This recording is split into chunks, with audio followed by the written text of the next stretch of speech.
Hello everyone, Yeah, this is sure. Mritola from the Indus Valley presenting to you TIV's Kitchen, from our kitchen to yours, episode 7. So today we have with us Sharada. She's an architect by profession. She loves cooking and creating new recipes.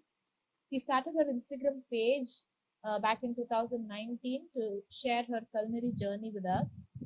And she is a food stylist, she's a food photographer, and she's also a baker. She recently started her very own baking business called the Petite Cakery. So, first of all, welcome to the session and thank you very much for accepting the And request to participate in the session. it is Could my you pleasure. Yeah. give us a brief introduction about yourself to our viewers? Yeah, like as you said, I'm an architect and I started my cooking journey like 2, 3 years before. I used to like do like normal cooking in the house, but then I just started putting it out on Instagram and people gave me their support and it's been a great journey since then. I like to do new recipes, try new things, and this is a wonderful opportunity. Thank you so much. Thank you, it's our pleasure too.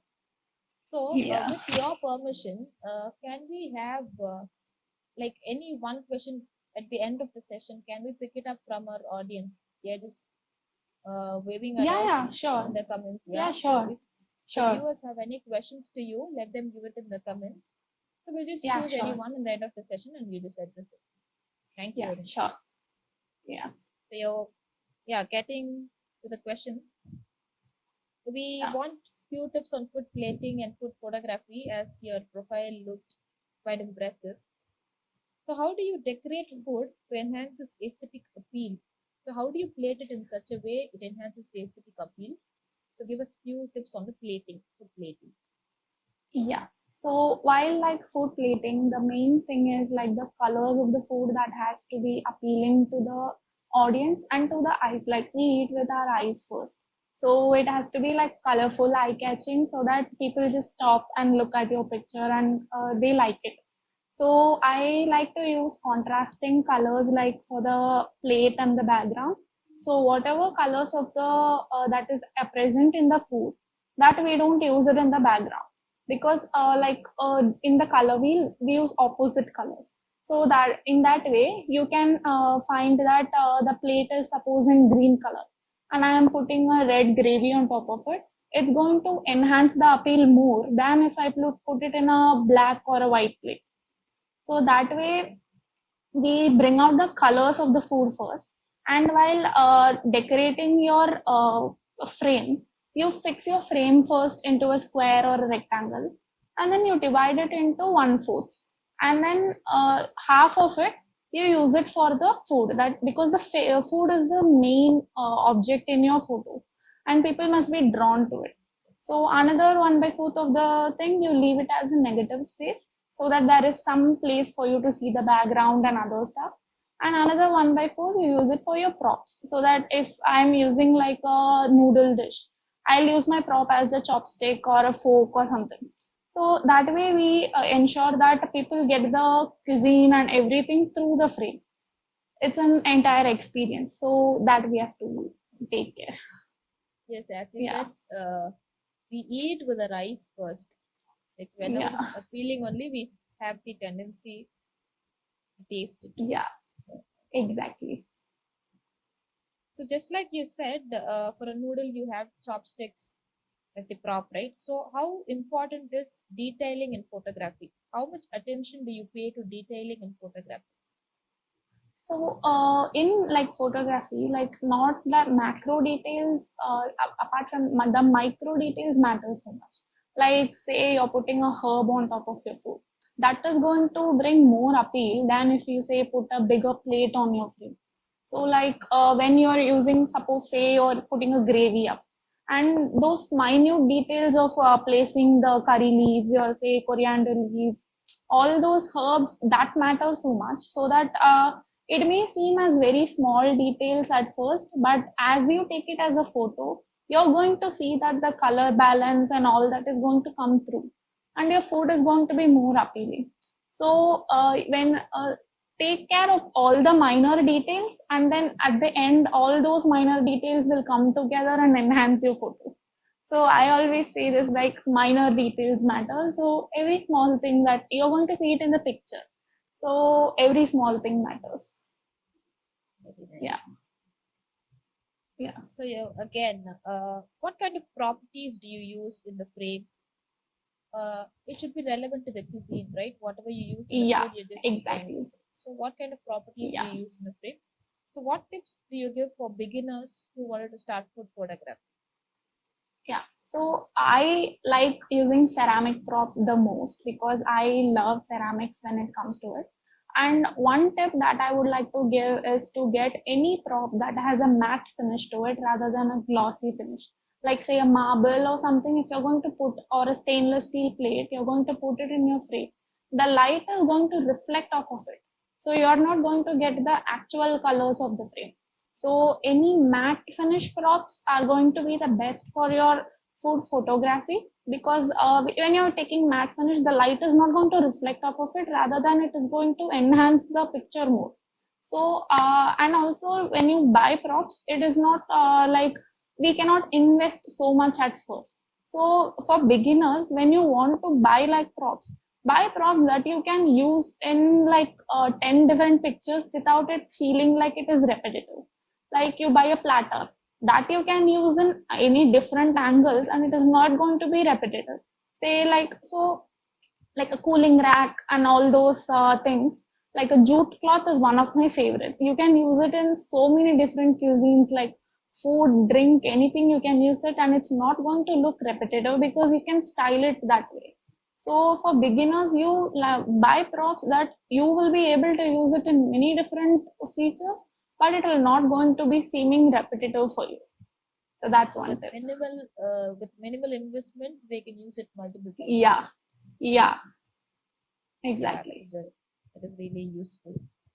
So yeah, again, what kind of backdrops do you use? How do they complement the picture?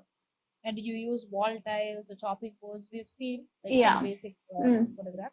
So what kind of backdrops do you use and how do you choose them?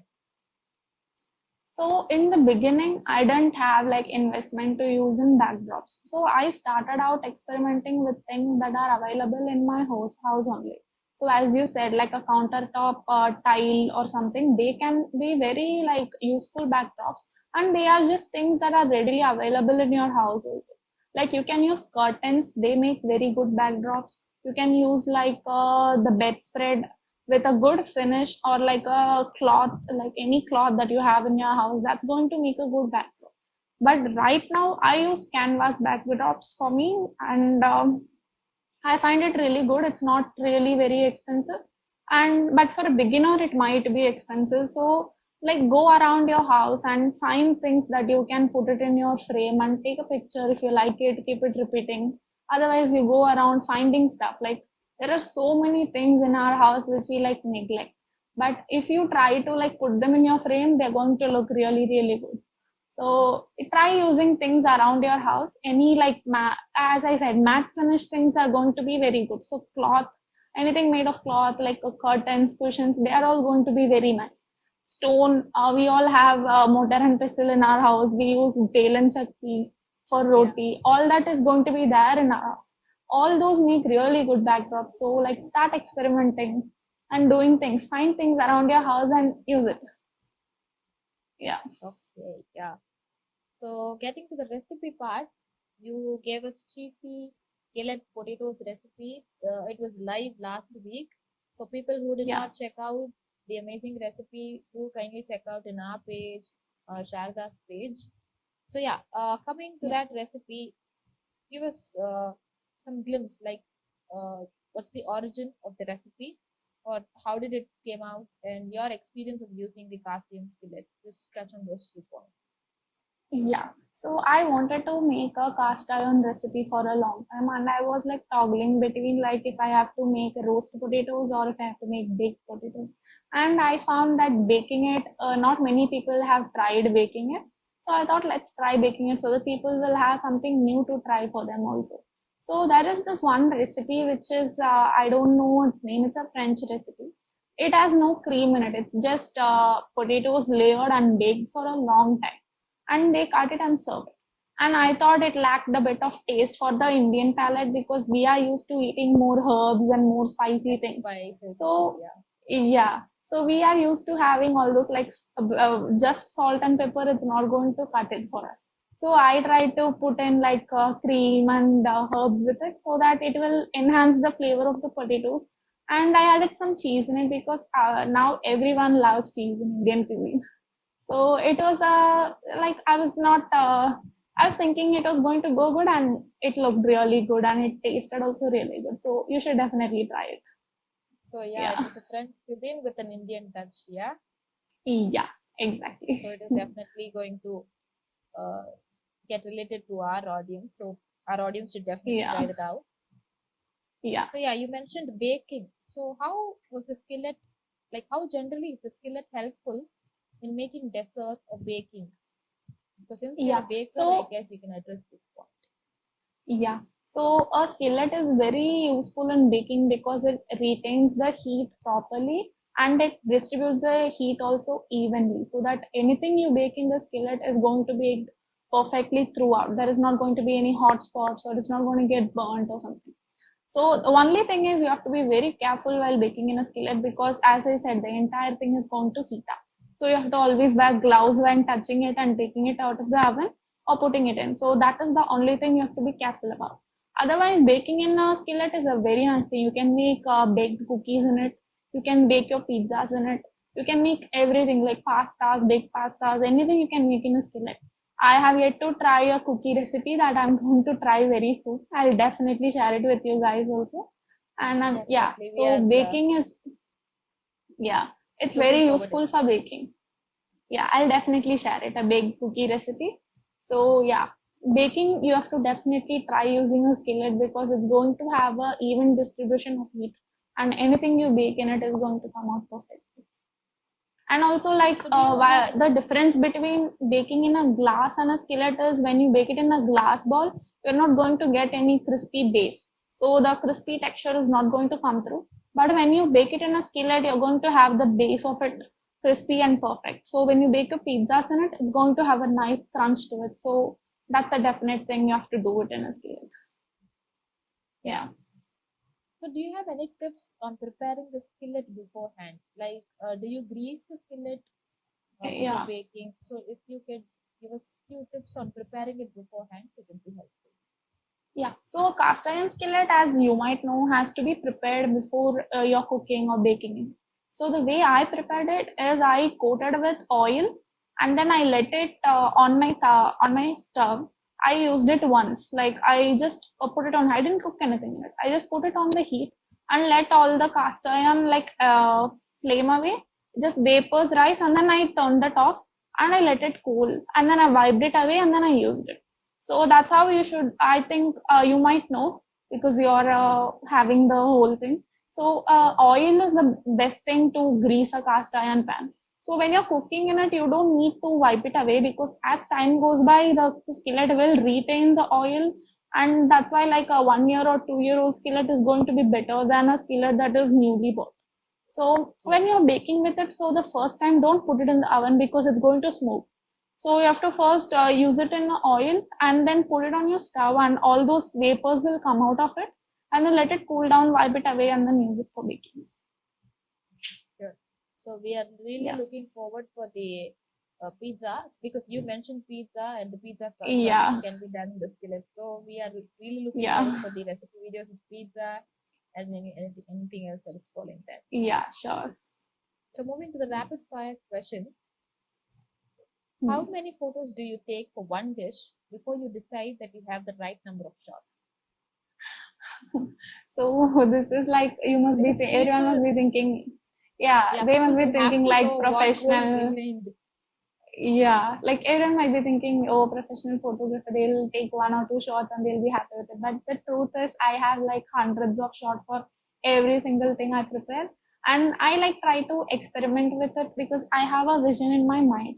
I bring it out on the table and then I try to like do something else with it, like to see if it works out for my future, like anything I want to do in the future. So I try to take the shot that I have visualized and that goes like 50 shots or something. I keep it separately and then I try to like do some innovation with it, and if it doesn't come out good, then it's going to get deleted. But if it turns out good, then the shot that I had visualized, then I will use it. So it's all about the experimentation and whatever you're going to try to get out of it. So I recommend everyone like experiment, try new things, take as many shots as possible, because you can always delete it. So yeah, take many shots and you compare it with every shot, you compare it, and then you find the one that you like, and everything you can just play around it. Yeah. So all of us should make note of it that the one picture that we see behind that there are 50 other shots, right? Yeah, exactly. So what's your choice, natural light or artificial light? So I like shooting in natural light the best, because it's not expensive. They don't need much investment. You just have to find one window in your house which has abundance of light, and that's it. You can just shoot there. But if you are going to use artificial light, you must know the settings. The one thing that is best about artificial light is you can always control the lighting. With natural light, you can't control the lighting. You have to like hurry up, and you have to go before the light goes away. So that there are plus and minus to both, but I Yeah. prefer natural light. Yeah. That's nice. So this is going to be one important question. So do you eat all the food that you take photos of? Because Everybody people asks would me then this. love this job, right? You Yeah. get to photograph the food and then you get to eat that. You get to eat it. So the one thing that people should know about food photographers is that we never get to eat the hot food that comes out. The hot food that comes out is always going in the photograph. So we always get to eat the cold food that has gone cold due sitting the all that time, and I'm taking all the 50 shots and I'm sitting there, the food has gone cold. So that's what we get to eat. But no, I don't eat all the food that I make. My family, like I make it for their lunch or dinner and desserts. So everyone likes. So I give it to my family and friends. So yeah. Okay. Now, what's the one thing that helped you improve your photography skills? Like from the beginning, it should have changed, right, over the period of time. So, Yeah. what was that one thing that you did consistently to improve your photography skills? So the thing is, like many people would like to compare their work with other people's work and see like, oh, I have not improved so much and all. But the one thing you should be doing is compare your work with your previous work. So I always do this, like 1 week I take 10 shots. I compare it with the 10 shots I've taken the previous week.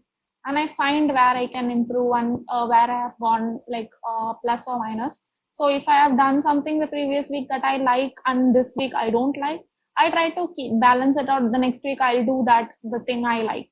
So always like compare your work with your own work, because no one is going to be better than. There are a lot of people going to be better than you, but you can only improve on yourself. So always compare your work with your own work. Like take a time. This month you're doing something. Go to your previous month's work and see. I'm sure you will find a lot of difference with your own work, and it's eventually going to help you improve. So even in my work, you can see like a year before, I was nowhere close to where I am today. So, and if I can improve, everybody can. So yeah, just compare your work with your own work and keep improving. So, how much time will you allocate for a single product photo shoot? How much time does it take? So I try to like mentally plan everything. I have like a flow chart because I like everything to be planned. So I take Okay. everything planned, yeah, organized and planned before. And then when I go into the shoot, it's going to take anywhere between 30 minutes to 2 hours. If it's well, like a entire, like if I'm making reels or something, it's going to take a longer time. If I'm going to take still photos, it's going to take shorter amount of time. So I like to go with everything prepared. So it is going to be like if I'm doing it a short photo, it's 30 minutes to 1 hour. If I'm doing a reel video, it's going to be between 1 hour and 2 hours. And after that, that goes the editing and all that stuff. So to do one product photo shoot, I would say one day fully, because I have my preparation, because I have my preparation time and organizing everything, getting all my props and elements ready, and then cooking the actual dish. That also we have to take the time. So then I have to set up the background and then take the photo. And then after that, after photo shoot editing and then all the after effects you have to do and then you have to post. So it's a 1 day full effort. Like it might be in parts, but if you see it as a whole, it's a day's effort. Yeah. Yeah, there's a lot of work that goes behind that. Yeah. Okay. So yeah, just a reminder, followers, if you wanted to ask some question to Sharda, just put it on the comment. We'll just ask her out another 2 to 5 minutes because we're going to wind up the session. So put up your questions in the Yeah. comment section. So yeah, that's the end of the session. Thank you very Yeah. much, Sharada, for participating. Guys, kindly It check out was the lovely. recipe that you put out. Yeah, we definitely like your talk with you, and our followers must have Yeah. certainly liked it too. So share with us your Yeah. experience of participating in the show, like your experiences with your followers. They, after you putting out the recipe of the cheesy skillet potatoes, they should have come and Yeah, inquired I about have this those one things. thing that I wanted to share with you that after I put out that picture, I got like almost 10 to 20 people who wanted to know more about the skillet and other things. They started asking me ki what I should go for to make a dosa or to make some veggies for their lunch or something. Which one should I go for? So there was a very positive appreciation about the skillet because everybody liked the recipe and they might have gone to your website and seen the products you offer and they wanted an input on how like if you're making a gravy, like do you go for a skillet or do you go for a kadai? So there were a lot of questions about that and that made me really happy that people are actually trying to get the thing that they want and they are also going to experiment with it and go with it. So that I wanted to share with you, like people were really happy and I got so many positive responses and there were many queries regarding the product also, like which one should I go for my I want to make a dosa, what should I buy? So yeah, that was a positive response. So yeah, your Yeah. content made value to the to your followers. That is very Yeah. nice. Sure. So yeah, so Yeah. there's one question. Are you a food blogger, Sharada? So yeah, kindly mention your Instagram page so that people, if they are interested, they can go follow your page. Yeah. So my page name is My Petite Appetite. So I am a architect and I started food blogging on the side. So I make my own recipes and then I put them on the page. I photograph my own content. So everything in one. So I cook it, I photograph it, and then I eat it too. So yeah. Yeah. People who inquired Sharada regarding the skillet and tawa queries, kindly DM us, direct message Yeah. to an I Instagram. Our have people will get forwarded in them touch with your you. Yeah, they'll yeah. get to resolve all your queries. So yeah, there's one other person who commented the video for a dosa tawa. So yeah, kindly check out a YouTube channel. We have detailed product videos. I guess that will resolve all your queries. So thank you very much, Yeah. Sharada. Thank you for taking time and participating. It was my So pleasure. for all your Yeah. followers, we have a special coupon code Sharada10. So Yeah. those inquired people kindly order from us, and you will have a special discount. Any purchases made about 999, you will have a 10% discount on using the coupon code. Thank you very much. Spread Yeah. a word to your followers. Yeah. Sure. Thank you and bye Yeah. bye. Bye bye. Keep up the good work. Bye. Thank you.